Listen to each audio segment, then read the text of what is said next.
More about si. How's your mother?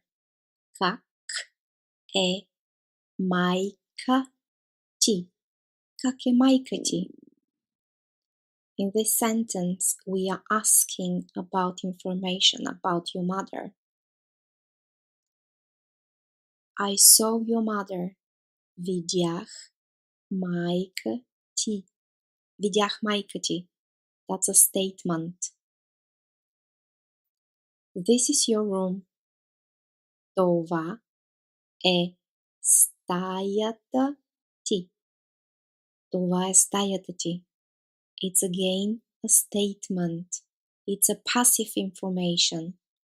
But if we say, take your jacket, вземи си якето.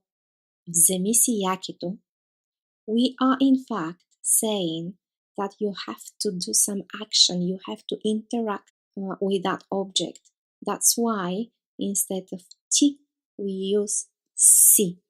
You're interacting with your jacket. That's why we say si. Якето си. Have some fruits.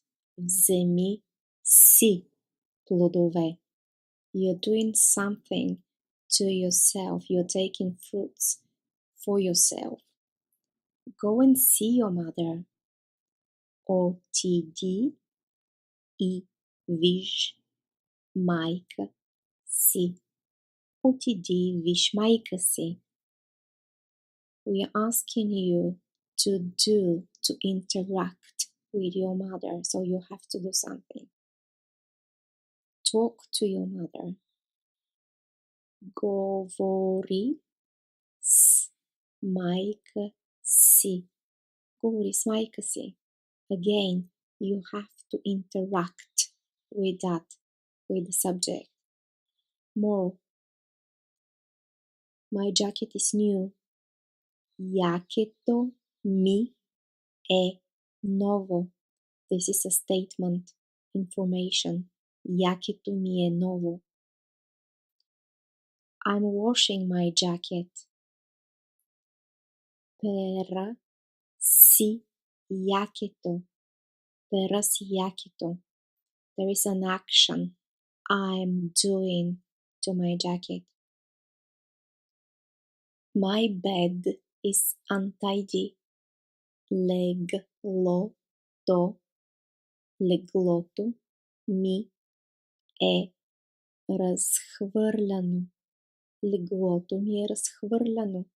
It's a statement. I just can say that my bed is untidy. But I can change it. I can make my bed. I'm making my bed. Оправям си леглото. Оправям си леглото. So you can see when you are saying that something is as you see it or as it is, you use my, you can use his, hers the same way. But when you say that you are interacting with that object, then you're using си. Оправям си леглото.